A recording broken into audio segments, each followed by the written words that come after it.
नमस्कार, मी सर्वांचं स्वागत करतो हवामान अपडेट या आपल्या यूट्यूब चॅनलवर. मी हवामान अभ्यासक नेता जातो. आपण पाहतो 4 जून रोजीचा महाराष्ट्राचा हवामानाचा अंदाज.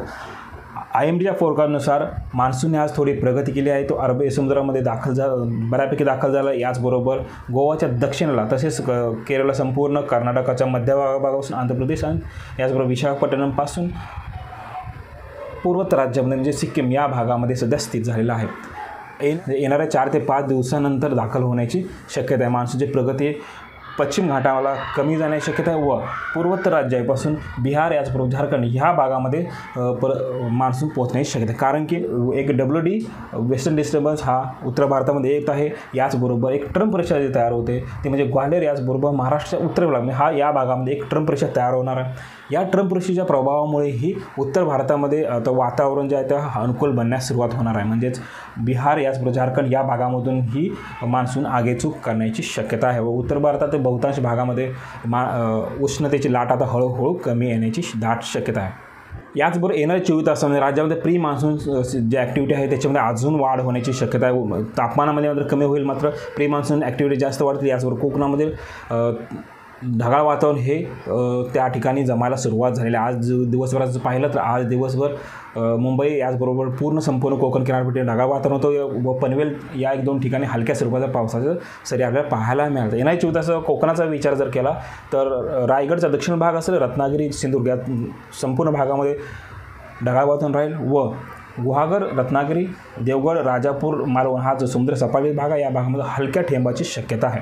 याचबरोबर उत्तर कोकणाचा जर विचार केला म्हणजे ठाणे, पालघर, कल्याण, भिवंडी या भागामध्ये ड्राय वेदर राहण्याची शक्यता, मात्र ढगाळ वातावरण त्या ठिकाणी राहील व याचबरोबर भिवंडी, ठाणे, कल्याण या भागामध्ये 1-2 ठिकाणी हलक्या सरी पाहायला मिळण्याची शक्यता आहे. याचबरोबर पश्चिम महाराष्ट्राचा जर विचार केला तर सातारा, सांगली, कोल्हापूर याचबरोबर पुणे, अहमदनगर या संपूर्ण भागामध्ये ढगाळ वातावरण राहण्याची दाट शक्यता आहे. याचबरोबर साताऱ्याचा जो पश्चिमेकडील भाग असेल म्हणजे महाबळेश्वर, वाई याचबरोबर पाटण, कराड, सातारा या भागामध्ये मध्यम सरी आपल्याला पाहायला मिळण्याची शक्यता आहे. याचबरोबर सांगलीमध्ये शिरा, वाळवा, तासगाव, आटपाडी, कवठेमहांकाळ, खानापूर याही भागामध्ये हलक्या सरी पाहायला मिळण्याची दाट शक्यता आहे. तसेच कोल्हापूरमध्ये गगनबावडा, राधानगरी याचबरोबर बुद्रुकगड हा जो भाग आहे या भागामध्ये मुसळधार पदवीचा पावसाची शक्यता आहे. याचबरोबर चंदगड, आजरा, बुद्रुकगड, कागल, कोल्हापूर, पन्हाळा, शाहूवाडी व शिरोळ या भागामध्ये मध्यम स्वरूपाचा पावसाची दाट शक्यता आहे. याचबरोबर आपण पुण्याचा विचार जर केला तर भोर, सासवड, दौंड, शिरूर हा जो भाग आहे मध्यवर्ती या भागामध्ये जोरदार सरी पाहायला मिळण्याची शक्यता आहे. आज ही पुण्यामध्ये पावसाच्या सरी आपल्याला पाहायला मिळाल्या.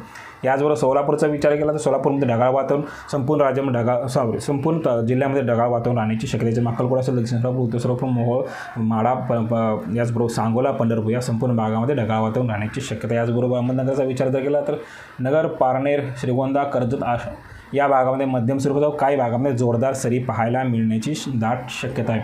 याचबरोबर राहुरी, श्रीरामपूर, नेवासा, शेवगाव, संगमनेर, कोपरगाव, अकोला हा उत्तरेकडील भाग असेल या भागामध्ये ढगाळ वातावरण पाहायला मिळण्याची शक्यता आहे. याचबरोबर मराठवाड्याचा विचार जर केला तर छत्रपती संभाजीनगर असेल, जालना, परभणी याचबरोबर बीड, धाराशिव, लातूर या भागामध्ये ढगाळ वातावरण राहण्याची दाट शक्यता आहे. याचबरोबर बीडमधील पाटोदा, जामखेड आणि आष्टी हा जो पश्चिमेकडला बाजू आहे त्या भागामध्ये मध्यम सरी पाहायला मिळण्याची शक्यता. याचबरोबर नांदेड आणि हिंगोली याचबरोबर किनवट, भोकर, हदगाव या भागामध्ये ड्राय वेदर राहण्याची शक्यता आहे. 1-2 ठिकाणी आपल्याला ढगाळ वातावरण पाहायला मिळू शकते. याचबरोबर आपण विदर्भाचा जर विचार केला तर विदर्भामधील जो दक्षिणेकडेच भाग आहे म्हणजे बुलढाण्याचा दक्षिण भाग, अकोला दक्षिण भाग याचबरोबर वाशिम, तसेच यवतमाळ, वर्धा दक्षिण भाग, नागपूर दक्षिण भाग याचबरोबर चंद्रपूर, गडचिरोली हाच पट्टा या भागामध्ये ढगाळ वातावरण राहण्याची शक्यता आहे व काही भागामध्ये विजेच्या कडकडाटासह पावसाची हलक्या पावसाची शक्यता आहे. खान्देशचा जर विचार केला खान्देशमधील धुळे, जळगाव आणि नाशिक या भागामध्ये 1-2 ठिकाणी हलक्या सरी पाहायला मिळू शकतात व संपूर्ण भागामध्ये ही ढगाळ वातावरण राहण्याची शक्यता व 1-2 ठिकाणी आपल्याला हलक्या व काही ठिकाणी मध्यम सरी पाहायला मिळू शकतात. याचबरोबर नंदुरबार आणि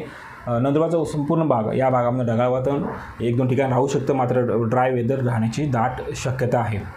याचबरोबर येणाऱ्या 24 तास राज्यात तापमानाचा खास करून आपण विचार जर केला तर टेम्परेचरमध्ये सातत्याने कमी होताना दिसत आहे. येणाऱ्या 24 तासानंतर राज्यामध्ये बहुतांश भागामध्ये तापमान ही 40च्या खाली येण्याची दाट शक्यता आहे. विदर्भाचा विचार केला तर विदर्भामध्ये सर्वाधिक नागपूर, चंद्रपूर, गडचिरोली, गोंदिया हा जो भाग आहे या भागामध्ये 40 ते 42 डिग्री सेल्सिअस तापमान राहू शकतो. या भागामध्ये ही तापमान आता हळूहळू कमी झालेलं पाहायला मिळतं. पश्चिमेकडील भाग आहेत अकोला, अमरावती या भागामध्ये 36 ते 38 काही भागामध्ये 40 डिग्री सेल्सिअस तापमान राहू शकते. याचबरोबर मराठवाड्याचा विचार केला तर नांदेड याचबरोबर हिंगोली, परभणी काय भाग असेल या भागामध्ये 38 ते 40 डिग्री उर्वरित ठिकाणामध्ये 38 डिग्री सेल्सिअस तापमान राहण्याची शक्यता आहे. याचबरोबर जळगाव आणि नाशिक या भागामध्ये 36 ते 38 डिग्री व नंदुरबार आणि धुळे या उत्तरेकडील भाग असेल या भागामध्ये 40 डिग्री तापमान जाण्याची शक्यता आहे.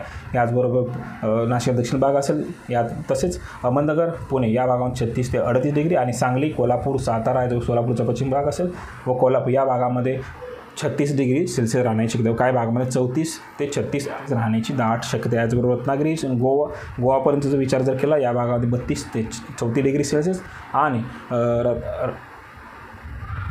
मुंबई ठाणे कल्याण पनवेल या भागाचा विचार जर केला तर 34 ते 36 डिग्री सेल्सिअस राहण्याची दाट शक्यता आहे. हे होतं उद्याचं हवामान अपडेट. जर आता पण हवामान अपडेट या यूट्यूब चॅनल सबस्क्राईब केलं असेल कृपया सबस्क्राईब करा, बेल नक्की करा. धन्यवाद.